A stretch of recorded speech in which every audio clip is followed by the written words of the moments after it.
now, Ukraine's President Zelensky is also saying that talks in Abu Dhabi focused on how a possible ceasefire could not be monitored on the ground. Those are breaking news details that we are bringing you. Details are emerging freshly. He says discussions including technical mechanisms and potential involvement by the United States.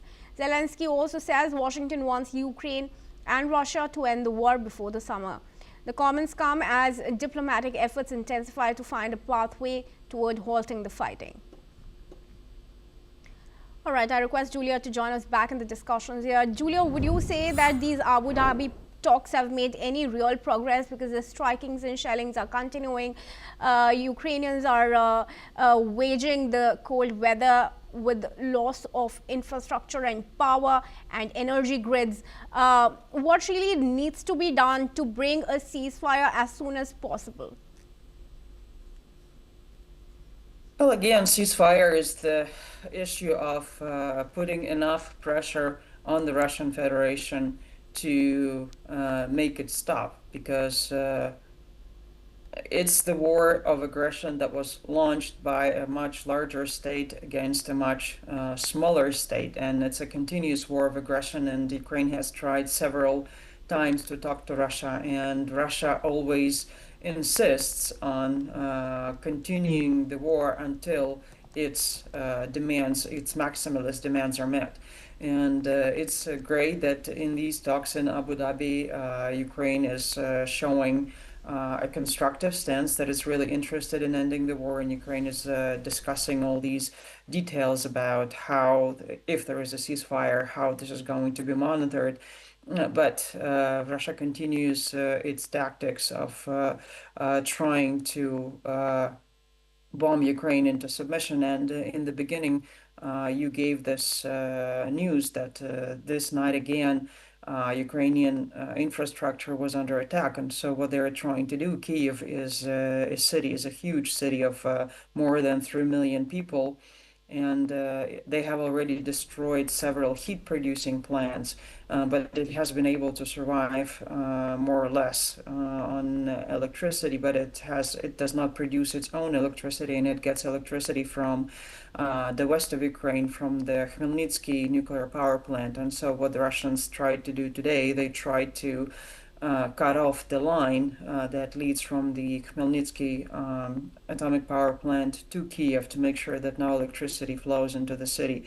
So their goal is not to achieve peace. Their goal is to bomb Ukraine into accepting their absolutely maximalist and absolutely illegitimate demands. And so the only way to do it is to use force to stop them. And so far, Ukraine is definitely weaker than Russia, although we're trying as much as we can, trying to attack their military facilities and the facilities they use for attacking Ukraine on the Russian territory. But so far, we have not been receiving enough support, and so far not enough measures have been implemented to actually undermine Russia's ability to continue this.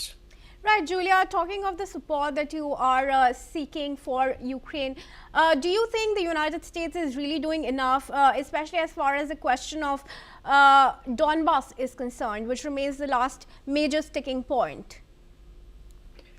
I would not say that Donbass remains a sticking point. I think Donbass is more of a point that diverts everybody's attention from what is happening outside of Donbass. So while everybody is discussing how you can resolve the situation in Donbass, Russia is actually continuing to build up its military economy. It's continuing to reorganize its leadership and reorganize its northern military district on the border with the Baltic states, and it continues its hybrid attacks and on European countries. And recently there was a huge cyber attack, for example, on Polish energy grid. So while everybody is under the illusion that Russia is involved in negotiating peace, Russia is actually preparing and testing its capabilities elsewhere.